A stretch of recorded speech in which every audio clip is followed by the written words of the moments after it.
நீ போய் பாத்துக்கிறியா ஹாஸ்பிட்டல்ல அட்டெண்டர்? யார் சொன்னா? ஒரு நேரம் சாப்பிடலன்னா யாரும் சுத்து போக மாட்டாங்க.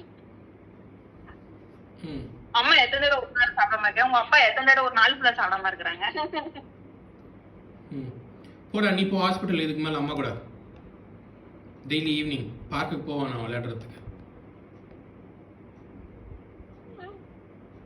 வரேனோ இல்லையோ இப்போதைக்கு வரேன்னு அவன் சொல்லி ஐஸ் வச்சிருவான். இல்ல அங்கே போயிட்டு அப்புறம் ஃபோன் கொடுங்க நான் ஃபோன் பார்க்கணும் அப்படின்னு சொல்லிட்டு ஃபோனை வாங்கிட்டு உட்காந்துருவான். கீழே பிளட் லீக் ஆயிடுச்சு இது ஆயிடுச்சு அப்படின்னா வந்து அம்மா போட்டோம் நான் வந்து எபிசோட் முடிஞ்சவனே வரேன் அப்படின்னு. என்னடா அப்படியா? நான் சொல்லுவேன் கீழே பிளட் போயிட்டு இருந்ததுன்னா டக்குனு போய் நத்த கூப்பிட மாட்டியா? எபிசோட் முடிஞ்சதுக்கு அப்புறம் எஞ்சி போறேன்னு சொல்லுவியா?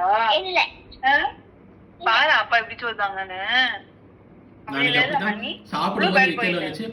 சாப்பிடும்போது லிக்கர் வந்துச்சு தண்ணி எடுத்துட்டு வாடா அப்படின்னா இது முடிஞ்சது போறேன் அப்படிங்கிறான். அப்படியா? தண்ணி கேட்டா உடனே குடுக்கணுமா? தண்ணி கேட்டா நீ இன்னும் அப்பாட்ட எபிசோடு முடிஞ்சோன்னு போறேன்னு சொன்னியா? அதான் அப்பா சொல்லுவாங்க. அப்படி பண்ணக்கூடாது சரியா? தண்ணி எமர்ஜென்சி இருக்குன்னு புரிஞ்சுக்கணும்.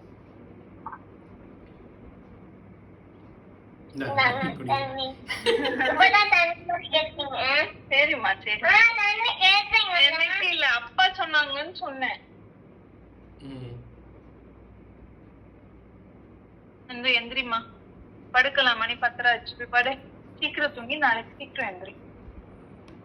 ஒரு 8க்காவது எந்திரி. 8க்கா? 10:30 11க்கு எந்திரிக்கிற வருவாரு. 9க்காவது எந்திரி. 10 கிடையாது 9 எந்திரி. ஃபர்ஸ்ட் போய் படு.